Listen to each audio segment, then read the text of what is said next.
Manual therapy म्हणजे काय? कुठल्याही वस्तूचा वापर न करता केवळ हातांनी दिल्या जाणारी ट्रीटमेंट मॅन्युअल थेरपी. कोणत्या पद्धतीने मॅन्युअल थेरपी दिली जाते? कर्मचिकित्सा, ऑस्टिओपॅथी आणि कायरोप्रॅक्टिक या पद्धतीनं आपण हे करतो. लाईफस्टाईल कशी असली पाहिजे? बघा, दोन गोष्टी आहेत, आहार आणि ध्यान. तुम्हाला असे काही केसेस आढळलेत का की जे या थेरपीने बरे झालेत?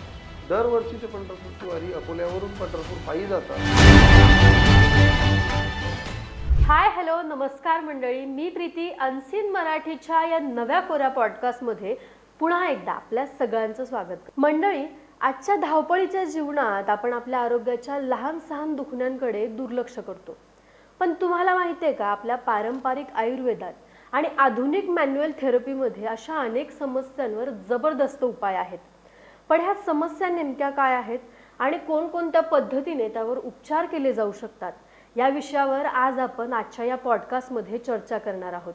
आणि या एपिसोडमध्ये आपल्यासोबत उपस्थित आहेत डॉक्टर स्वप्नील गावंडे सर. सरांविषयी सांगायचं झालं तर सर हे स्पाईनच्या समस्यांवर आयुर्वेदाच्या मदतीने आणि मॅन्युअल थेरपी देऊन उपचार करतात. तर आज आपण या एपिसोडमध्ये आयुर्वेदाचे महत्त्व आणि मॅन्युअल थेरपीचे फायदे काय आहेत ते पाहणार आहोत. तसेच या दोन्ही उपचार पद्धती जर एकत्र काम करायला लागल्या तर त्याचा किती फायदा होतो त्यावरही आज आपल्याला बरीचशी माहिती मिळणार आहे. त्यामुळे हा पॉडकास्ट स्किप करू नका आणि शेवटपर्यंत नक्की बघा.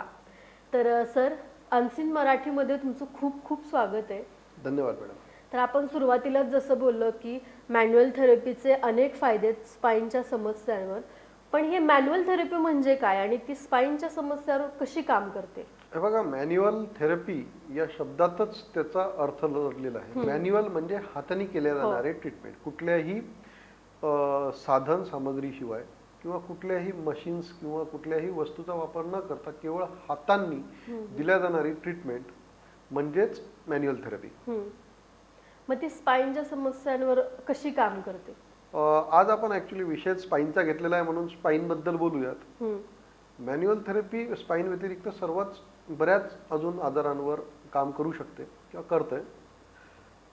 स्पाईन अर्थात आपला मणका.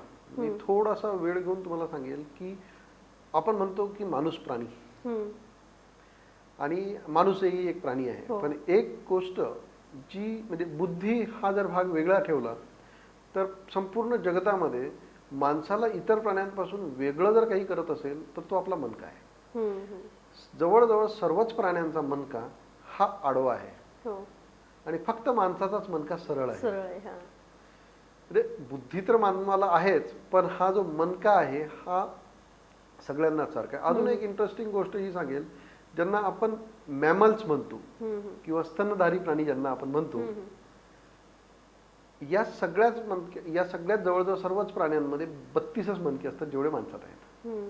त्यांचे आकार वेगवेगळे असतात पण सगळ्यांमध्ये सारखेच आहेत. आणि म्हणजे जिराफच्या, ज्याला आपल्याला माहिती आहे की जगात सर्वात लांब मान जिराफची असते, जिराफच्या मणक्यामध्येही जिराफच्या मानेच्या मणक्यातही तेवढेच मणके आहेत जेवढे तुमच्या आणि माझ्या मणक्यात आहेत. 7च मणके त्यांच्यातही आहेत, फक्त त्याच्या साईजचा आणि शेपचा फरक आहे.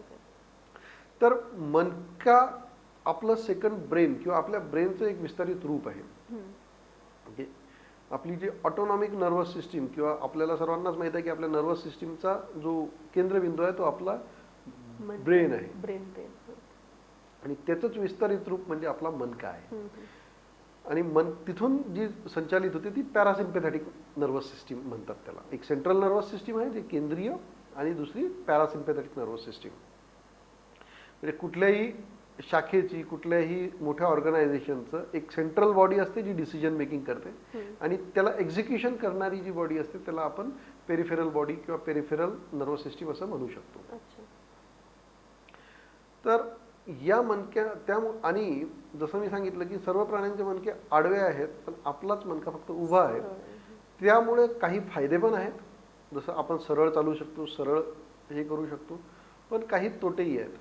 इतर प्राण्यांच्या तुलनेमध्ये मणक्यांचे विकार माणसांमध्ये जास्त होतात, मानवामध्ये ते जास्त होतात, कारण की संपूर्ण शरीराचा तुम्ही उभे आहे, आपलं जे स्ट्रेट पोस्चर किंवा स्टँडिंग पोस्चर आहे हे पोस्चर मेंटेन करणं हे स्पाईनचं काम आहे. तुमच्या अप्पर बॉडीला लोअर बॉडीला एकमेकाशी कनेक्शन, तो एक प्रकारचा सेतू आहे.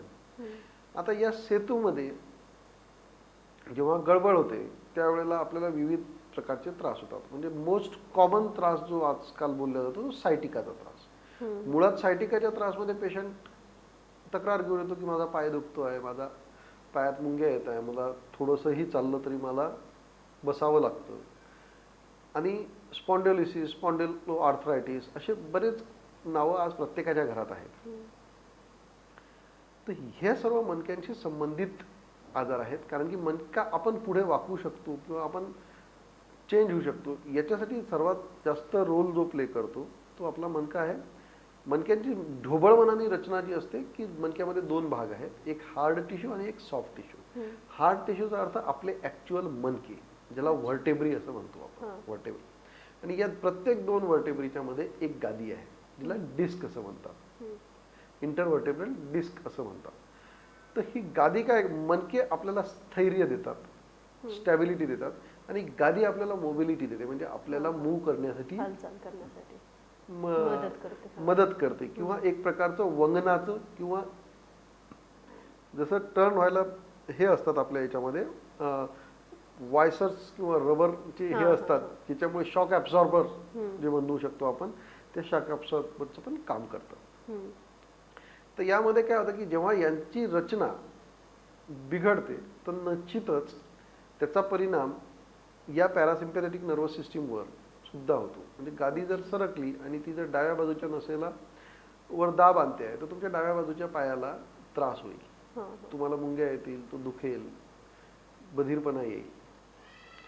सेम थिंग मानेच्या मणक्यामध्ये जर ती गादी दाबल्या जाते आहे, ते तुमच्या हातांमध्ये ती लक्षणं येतील.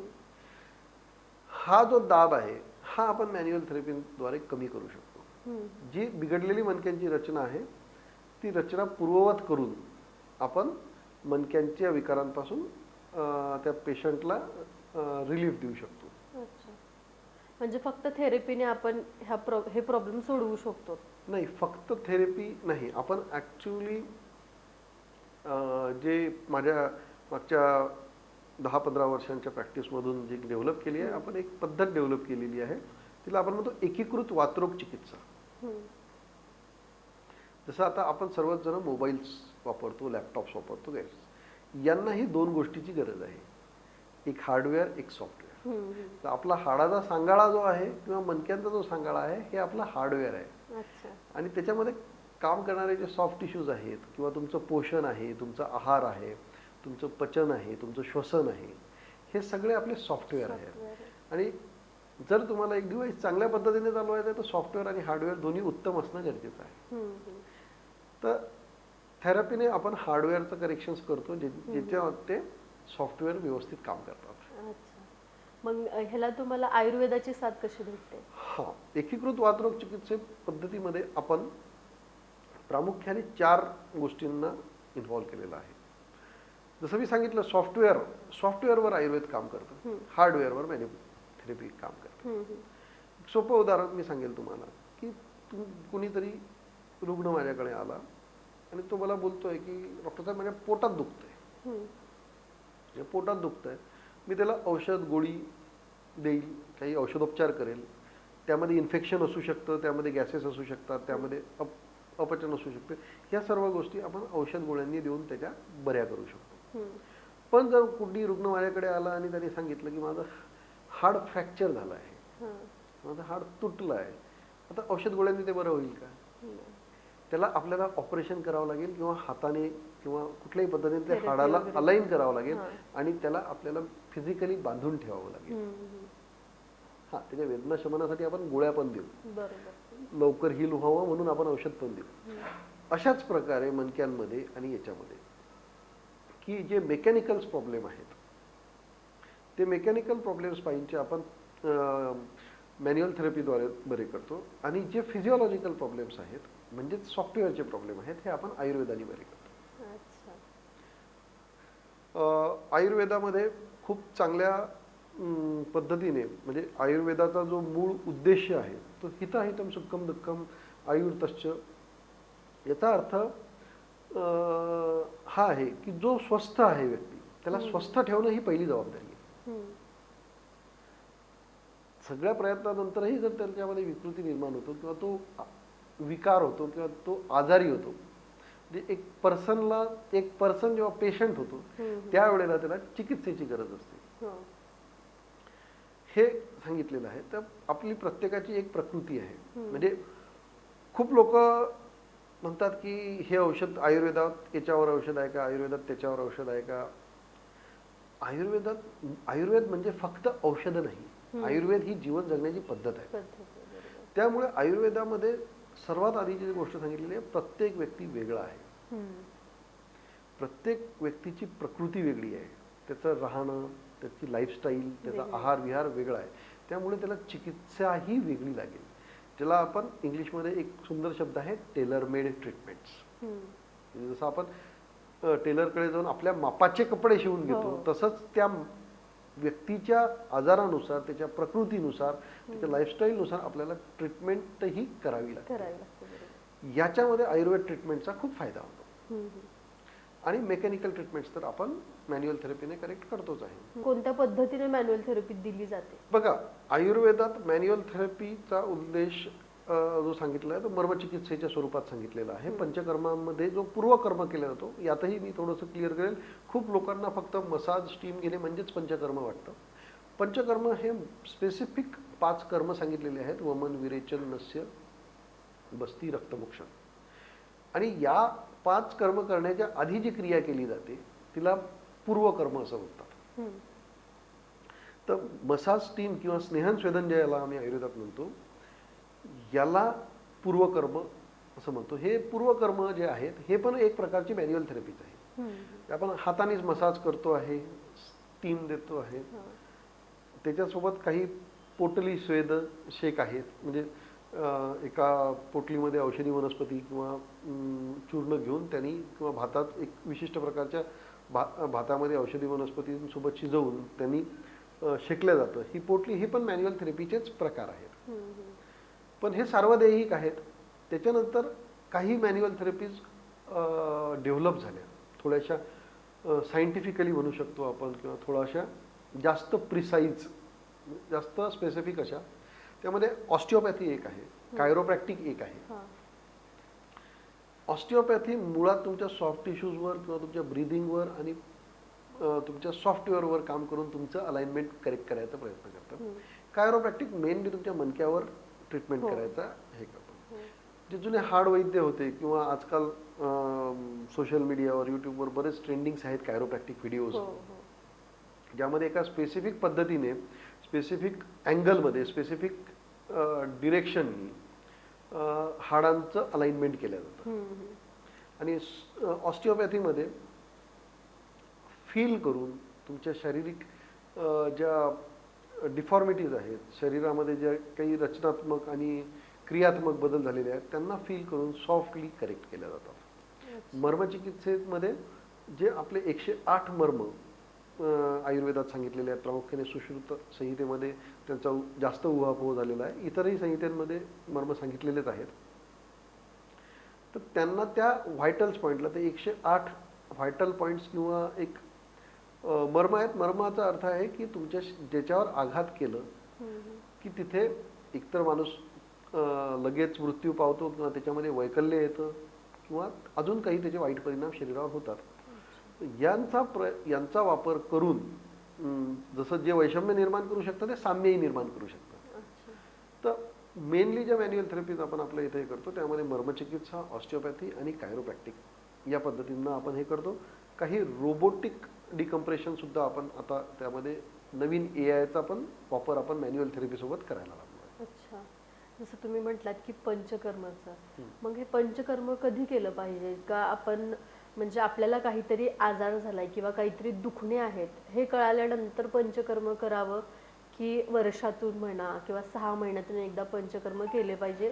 थोडक्यात त्याचे फायदे काय आहेत? हा, तुम्ही खूप सुंदर प्रश्न विचारला आधीचा. फायदे तर आहेतच. फायदे मी जसं आयुर्वेदाची तुम्हाला डेफिनेशन सांगितली, स्वास्थ्यस्य स्वास्थ्य रक्षणम. तर पहिला मुद्दा आहे की पंचकर्म ऋतूनुसार आपण करू शकतो स्वस्थ राहण्यासाठी. पंचकर्म 2 प्रकारे केलं जातं, एक आजारांसाठी आणि स्वस्थ व्यक्तीला स्वस्थ राहण्यासाठी. जसं मी सांगितलं की प्रकृती असते प्रत्येक व्यक्तीची. मुळात 3 प्रकृती आहेत आणि मग त्याचे उपप्रकार बरेच आहेत. वात पित्त कफ या 3 प्रकृतीचे लोक आपल्याला मिळतात. वात पित्त कफ वात अशा अजून द्विदोषज प्रकृती आहेत. तर उदाहरणार्थ माझी कफ प्रकृती आहे, तर मला कफाशी संबंधित होणारे आजार होण्याची शक्यता माझ्या आयुष्यात राहील. कफाशी संबंधित आजार म्हणजे सर्दी, खोकला, श्वसन विकार, हार्टचा प्रॉब्लेम आणि बरेच काही असे आजार होण्याची मला शक्यता राहील. हे नको व्हायला म्हणून मी वसंत ऋतूमध्ये म्हणजे साधारण काळामध्ये जो आपल्या इथं संधी काळ येतो, थंडी संपून उन्हाळा सुरू व्हायचा, साधारणपणे फेब्रुवारी ते एप्रिलच्या मधला काळ जो आहे, या काळामध्ये मी वमन करायला पाहिजे. जर एखाद्याला पित्ताचा त्रास आहे, तर जो पित्त प्रकृती आहे, त्रास कुठलाच नाही पण त्याची प्रकृती पित्त आहे, ज्याला हायपर ॲसिडिटी, स्किनवर ॲलर्जीज किंवा सततचं डोकेदुखी हे आणि अजून काही डोळ्याचे त्रास, हे सर्व पित्ताचे त्रास आहेत. तर या व्यक्तीने शरद ऋतूमध्ये रक्तमोक्षण आणि विरेचन करावं. एखाद्याला जर वात प्रकृती आहे, वात प्रकृतीच्या व्यक्तीला पॅरालिसिस, ब्रेनशी संबंधित, नर्वस सिस्टीमशी संबंधित आजार, दुखण्याचे आजार म्हणजे ऑस्टिओआर्थरायटिस, गुडघेदुखी, कंबरदुखी असे वाताचा जर त्रास आहे तर त्यांनी वर्षा ऋतूमध्ये म्हणजे पावसाळ्यामध्ये बस्ती उपक्रम करावा, हे स्वस्थ राहण्यासाठी. आणि जर एखादा या कुठल्याही दोषांनी किंवा दोष प्रकोपाने, दोष जास्त झाल्याने किंवा कमी झाल्याने जर आजारी पडलाय, म्हणजे मला आज खोकला झाला आहे, जरी माझी प्रकृती पित्त असू देत किंवा वात असू देत, पण मला आज खोकल्याचा त्रास होतो आहे, कफाचा आजार आहे, तर मी वर्षभरात कधीही वमन करू शकतो जर मला ती स्थिती आहे तर. त्यामुळे तुमचा जो आधीचा प्रश्न होता पंचकर्म कधी करावं, तर स्वस्थ राहण्यासाठी पंचकर्म ऋतुशोधन त्याला आम्ही म्हणतो. ऋतुशोधन जसं मी सांगितलं की कफ दोषासाठी वसंतात, पित्तासाठी आणि रक्ताच्या दृष्टींसाठी शरद ऋतूमध्ये विरेचन आणि रक्तमोक्षण, आणि वाताच्या विकारांसाठी पावसाळ्यामध्ये किंवा वर्षा ऋतूमध्ये बस्ती उपक्रम. आणि आजारपणासाठी वैद्यांच्या सल्ल्यानुसार, वैद्यांच्या निर्णयानुसार कधीही करू शकतो. म्हणजे ऋतूनुसार पंचकर्म करावं. तर मग आता मॅन्युअल थेरपीचा आणि आयुर्वेद उपचार पद्धतीचा, ह्या दोन्ही उपचार पद्धती जर एकत्र पेशंटवर आपण केल्या तर त्याचा काय फायदा होतो त्यांना? मला असं वाटतं एक उदाहरण घेऊन सांगितलं तर ते सोपं पडेल. एक व्यक्ती माझ्याकडे आला, साधारणपणे 45 वर्षांचा. आम्ही त्याची केस चेकिंग करतो. त्याचा त्रास काय आहे आपण 2 मिनिटं समजूया की त्याला वागताना किंवा त्याला चालताना उजव्या पायामध्ये मुंग्या येतात, उजव्या पाय दुखतो, उजव्या पायाला त्रास होतोय. त्याची हिस्ट्री घेत असताना आम्ही आयुर्वेद पद्धतीने केवळ तो माझ्याकडे पाय दुखण्यासाठी आला म्हणून पाय दुखण्यासाठी चेक नाही करत. त्याची लाईफस्टाईल काय आहे, त्याचं कामाचं स्वरूप काय आहे, त्याचा आहार विहार कसा आहे, या व्यतिरिक्त त्याला अजून कुठला त्रास आहे. आता आपण याच्यामध्ये उदाहरण घेऊ की या व्यक्तीमध्ये तो सांगतोय की मला शौचाला साफ होत नाही किंवा शौचाला गेल्यानंतरही माझं पोट भरलेलंच वाटतं किंवा मला खूप जास्त पचनाचा त्रास आहे. आता बघा, जर पोट साफ होत नसेल तर, आणि त्याचं लक्षण आहे की त्याची कंबर दुखते आहे, तर जर तुम्ही बघितलं तर हा जर कंबर आहे तर याच्या पुढे तुमचं पोट आहे. तर जर पोट साफ होत नाहीये तर पोटातले जे आतडे आहेत, व्हिसेरल ऑर्गन्स आहेत, ते त्या मणक्यावर दबाव निर्माण करतील आणि कदाचित त्या दबावामुळे पण त्याला कंबरदुखी असू शकते. म्हणून मग आपण त्याला आधी पाचन औषधी आयुर्वेदानुसार देतो. त्याचं भूक चांगली लागावी, त्याचं शौचास त्याला चांगलं व्हावं, त्याचं पोट पूर्णपणे रिकामं व्हावं, जेणेकरून त्या मणक्यावरचा दाब हा कमी होईल. तर यासाठी आपण संपूर्ण आयुर्वेद ट्रीटमेंट आवश्यकता पडल्यास आयुर्वेद पंचकर्म ही करतो. आणि त्यानंतर जेव्हा आपण त्याचा एक्सरे बघतो आहे, त्याची चालण्याची पद्धत बघतो आहे, काही मापदंड आहेत मॅन्युअल थेरपीचे, म्हणजे काही टेस्ट आहेत, त्या टेस्ट मॅन्युअली करतो, MRI बघतो आहे, एक्सरे बघतो आहे, आणि त्यामध्ये आपल्याला लक्षात आलं की त्याच्या कमरेच्या 5व्या आणि 6व्या मणक्यामध्ये स्पेस डिस्क कमी झालेली आहे आणि ते उजव्या बाजूच्या नसेला, तिथून निघणाऱ्या उजव्या बाजूला सायटिका नावाच्या नसेला वर दाब आणते आहे. मग आपण त्याला मॅन्युअल थेरपीला घेऊन एका स्पेसिफिक अँगलमध्ये, जसं मी सांगितलं तुम्हाला, त्याला आपण तो दाब त्या नसेवरचा कमी करण्याचा प्रयत्न करतो. कधी कधी डिस्क पेस कमी झालेली आहे, ती वाढवणं गरजेचं आहे. यासाठी आपण रोबोटिक डिकम्प्रेशन या पद्धतीने मणक्यांना एकमेकांपासून दूर नेण्याचा प्रयत्न करतो, जेणेकरून त्या गादीसाठी, त्या डिस्कसाठी जागा निर्माण होईल आणि ती पूर्ववत जागेवर जाईल, तिचं पोषण चांगलं होईल. आणि अशा प्रकारे तो रुग्णाला त्याच्या पूर्ण वेदनेपासून, त्याच्या त्रासापासून मुक्तता मिळेल. म्हणजे आपण त्याचं केवळ मणक्यावरचा फक्त मेकॅनिकल फॉल्टच दूर नाही केला, पण त्याच्यावर येणारा जो डेफिनेटली जर शौचास साफ होत नाहीये, तर बरेच लोकांना कॉन्स्टिप्युशन हा खूप मेजर प्रॉब्लेम आहे. म्हणजे प्रत्येकाच्या घरात निदान 2-3 लोकांना कॉन्स्टिप्युशन असेलच. माझं म्हणणं आहे कॉन्स्टिप्युशन हा प्रॉब्लेम नाहीये, कॉन्स्टिप्युशन हा साईड इफेक्ट आहे. मेजर प्रॉब्लेम आहे तुमचं पचन व्यवस्थित नाहीये. जर तुमचं पचन व्यवस्थित असलं तर कॉन्स्टिप्युशन होणारच नाही. आणि जर तुम्हाला कॉन्स्टिप्युशन आहे, तुमचं पचन व्यवस्थित नाही, तर तुम्ही काही जरी खाल्लं, कितीही न्यूट्रिशनल खाल्लं, कितीही चांगल्या क्वालिटीचं खाल्लं, कितीही ऑर्गॅनिक खाल्लं, तरी ते तुमच्या शरीराला भेटणारच नाही. त्याच्यासाठी मूळ आवश्यकता आहे की तुमची पचनशक्ती चांगली असावी. मग पचनशक्ती चांगली झाल्यामुळे जी काही गादीमध्ये झीज झालेली आहे, बाकी हाडांमध्ये झीज झालेली आहे, शरीरामध्ये जे न्यूट्रिशनल डेफिशियन्सी किंवा कुपोषण झालेलं आहे, ते पोषणास पण मदत होतं आणि त्याचा मेकॅनिकल फॉल्ट पण बरा होतो. त्यामुळे पेशंटला फक्त त्याचं तो ज्या कारणासाठी आला होता ते कारण बरं नव्हतं, तो संपूर्ण रुग्ण बरा होतो. म्हणजे आम्ही कंडिशन ट्रीट नाही करत, आम्ही रुग्ण ट्रीट करतो. आणि त्याचं डेफिनेटली त्याचं जर पोषण चांगलं झालं, पचन चांगलं झालं, तर त्याच्या बाकीच्या ठिकाणी पण त्याचं पोषण व्यवस्थित होईल आणि हे त्रास वारंवार होणार नाही. आणि त्याचं आयुष्यही वाढेल, त्याची कार्यक्षमताही वाढेल आणि त्याचा कॉन्फिडन्स सुद्धा या दुखण्यामुळे जो कमी झालेला आहे तो, म्हणजे तो त्याच्या आर्थिक, सामाजिक, वैयक्तिक आणि मानसिक सर्व प्रॉब्लेम्स किंवा हे सर्व जे समस्या आहेत याच्यापासून त्याला मुक्ती मिळेल. पण मग असे कोणते आजार आहेत ज्या आजारांवर हे मॅन्युअल थेरपी म्हणा किंवा आयुर्वेदिक उपचार पद्धती आहे ती 100% फायद्याचीच ठरते, म्हणजे अशा पेशंटनी या दोन्ही थेरपी घ्याव्याच, असे कोणते आजार आहेत? आपण जसं मी सांगितलं की आयुर्प्रभा स्ट्रक्चरल इंटिग्रेशन मेथड किंवा एकीकृत वातरोग चिकित्सा पद्धती आपण याच्यामध्ये डेव्हलप केलेली आहे. यामध्ये 5 प्रोटोकॉल्स आहेत किंवा 5 भाग आहेत. आधी मी सांगून देतो काय करतो आणि मग कंडिशन्सवर येऊ आपण. की सर्वात आधी आयुर्वेदिक दृष्ट्या त्याचं अवलोकन, त्याचं डायग्नोसिस, मग आयुर्वेदानुसार त्याचं औषधी योजना, पंचकर्म, त्यानंतर मॅन्युअल थेरपी. आणि मॅन्युअल थेरपी झाल्यानंतर आता मी तुमचं कमरेला तुम्हाला अडचण आली, कमरेमधली गादी सरकली किंवा कमरेमध्ये नस दबली आहे, हे मी बरं केल्यानंतर ते पुन्हा होणार नाही याची काय शाश्वती? तर आयुर्वेदामध्ये एक अपुनर्भव चिकित्सा सांगितलेली आहे की तोच आजार पुन्हा नको व्हायला. त्याच्यावर बेसिसच आम्ही एक प्लॅन, म्हणजे पहिल्या 3 गोष्टी मी सांगितल्या, आयुर्वेद, अवलोकन व औषधी, त्यानंतर पंचकर्म, मॅन्युअल थेरपी, आणि चौथा भाग हा आता पेशंटकडे आहे की एक्झरसाइज. त्यामध्ये आम्ही मसल एनर्जी टेक्निक्स किंवा स्पेसिफिक एखाद्या प्रकारचा जो वीकनेस आहे किंवा त्याच्या शरीराला ज्याची काही गरज आहे त्या प्रकारच्या एक्झरसाइज किंवा व्यायाम आम्ही त्यांना शिकवतो. त्यामध्ये योगा आहे, मसल एनर्जी टेक्निक्स आहेत, हे आम्ही त्यांना शिकवतो. आणि 5वा आणि सर्वात महत्त्वाचा भाग म्हणजे आहाराचं नियोजन.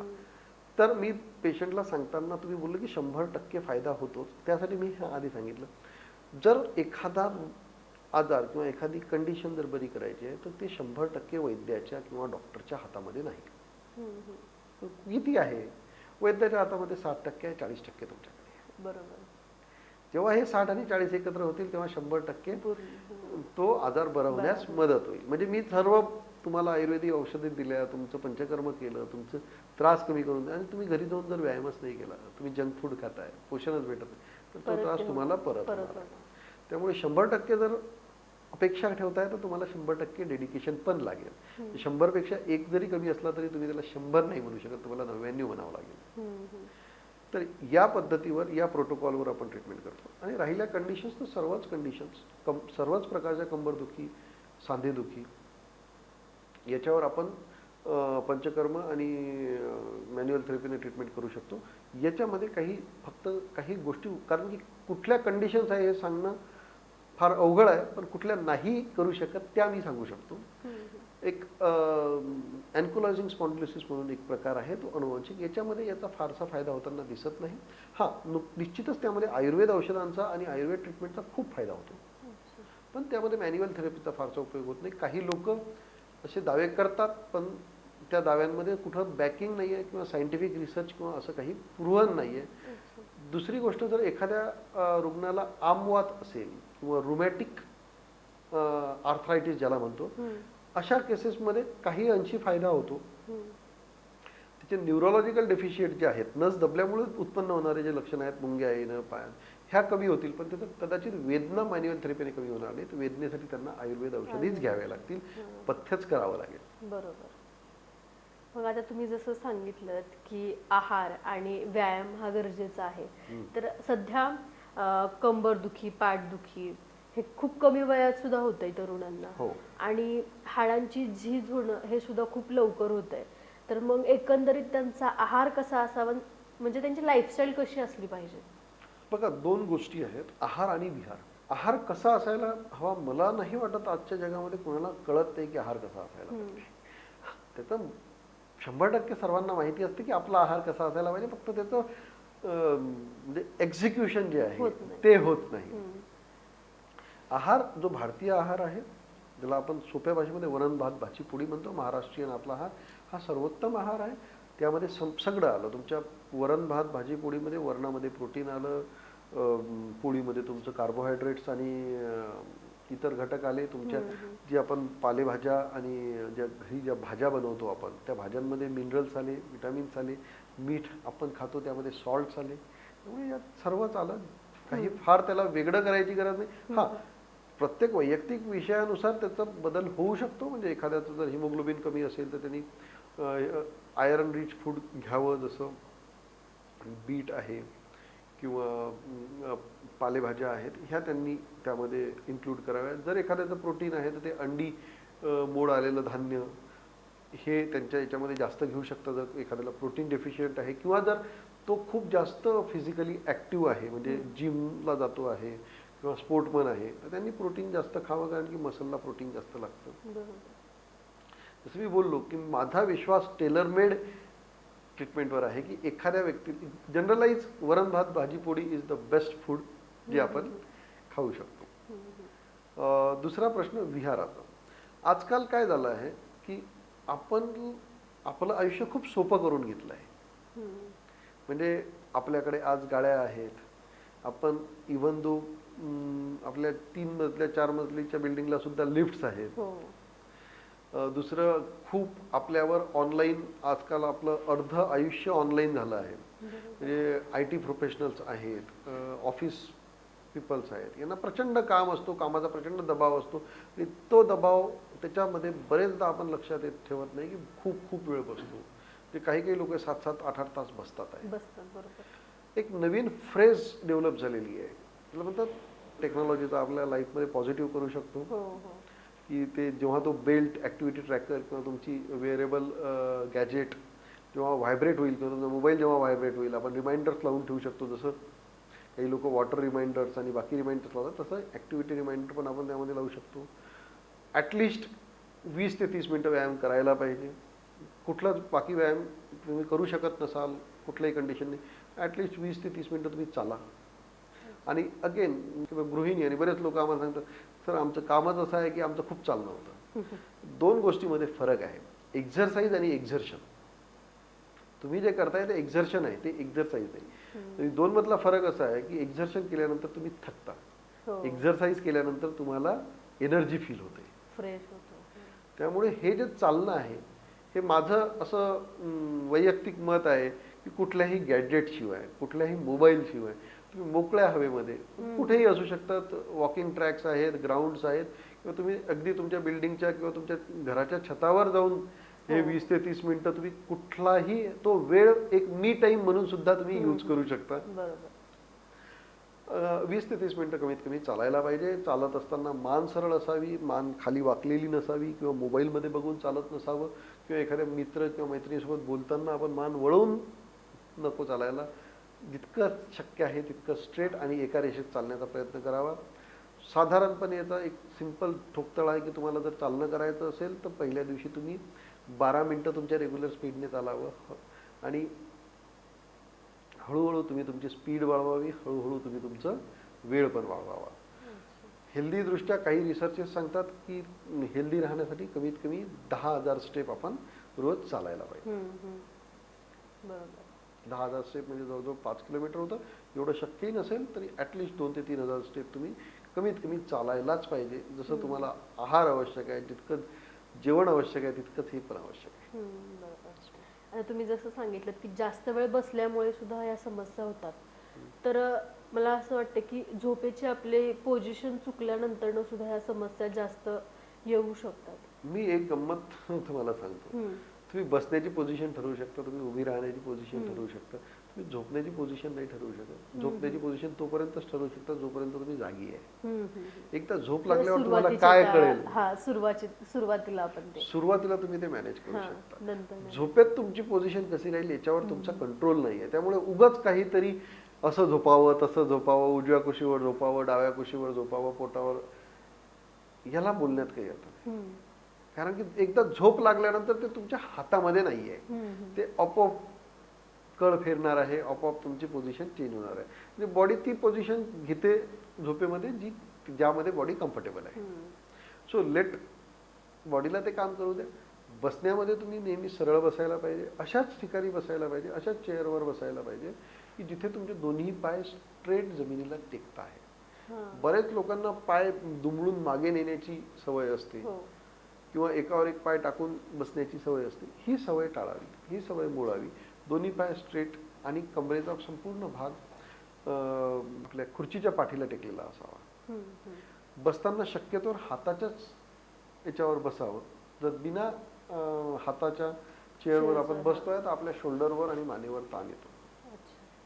लॅपटॉप वापरताना तो शक्यतोवर लॅपटॉप किंवा कीबोर्ड वापरताना तुमचे जे ढोपर आहेत किंवा एल्बो आहेत ते कुठंतरी रेस्ट असायला हवे, ते हवेत नसायला पाहिजे. ते जर हवेत असतील तर तुमच्या मानेवर प्रचंड ताण येतो. स्पॉन्डिलोसिसचा त्रास त्यामुळे होण्याची, म्हणजे IT पीपल्सला सर्वायकल स्पॉन्डिलोसिस खूप जास्त व्हायला लागलाय. त्याचं मूळ कारण त्यांचं. तर मग ह्या स्पाईनच्या दुखण्यांवर टेम्पररी ट्रीटमेंट ऐवजी अशी दीर्घकालीन चालणारे उपाय कुठले?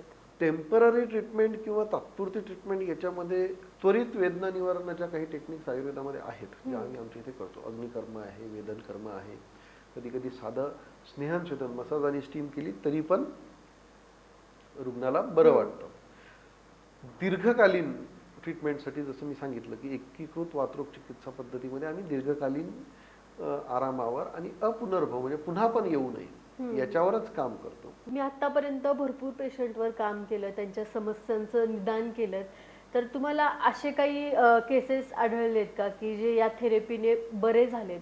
हो मॅडम, जवळजवळ आता मागच्या 8 वर्षांपासून एक्सक्लुझिव्हली जी प्रॅक्टिस मी करतो आहे, जवळजवळ 3,500 केसेस आपण विविध कंडिशन्समधले म्हणजे स्पाईन आणि जॉईंटच्या डिसऑर्डरच्या केलेल्या आहेत. पण तुम्ही जसं म्हटलं की प्रत्येक वैद्याच्या आयुष्यात काही पेशंट असे असतात की जे आयुष्यभर त्याला आठवण राहतात. कारण की ते कधी ते आनंद भेटलेला असतो, कधी त्यांच्याकडून खूप काही भेटलं. असंच एक पेशंट होते माझे.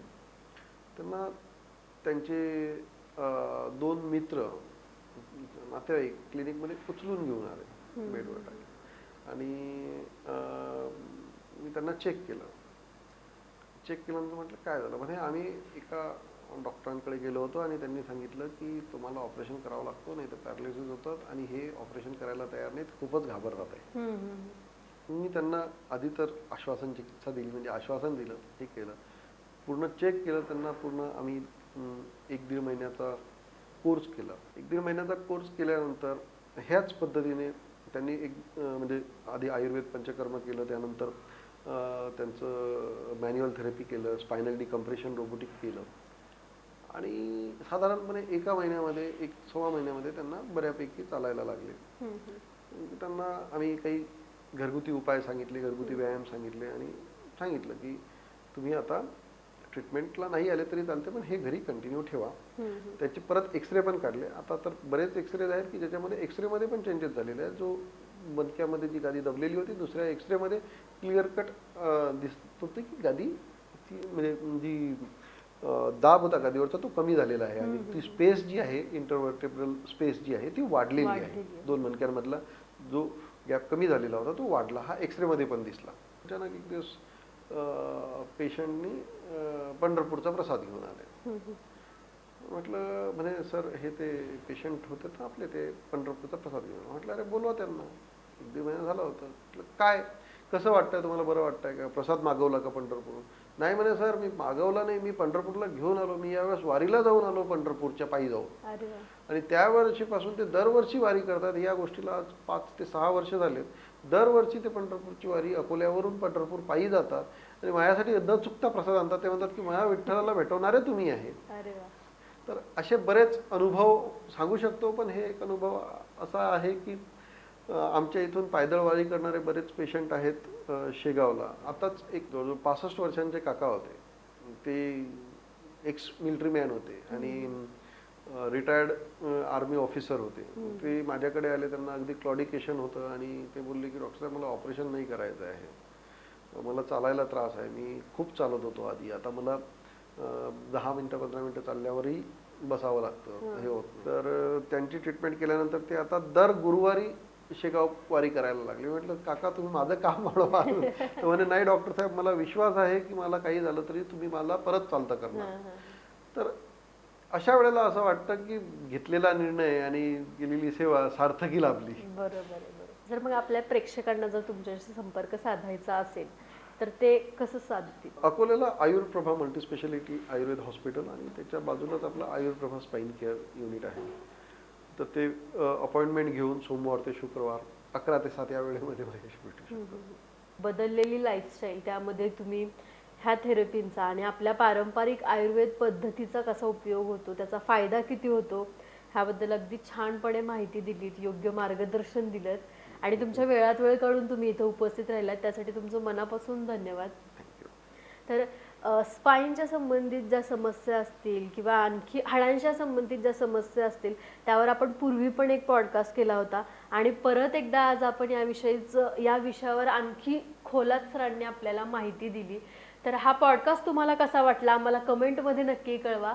हा व्हिडिओ जर तुम्हाला आवडला असेल तर लाईक करा आणि जास्तीत जास्त लोकांपर्यंत हा व्हिडिओ शेअर करण्याचा प्रयत्न करा आणि अनसीन मराठीच्या यूट्यूब चॅनलला सबस्क्राईब केलं नसेल तर लगेच सबस्क्राईब करा. धन्यवाद.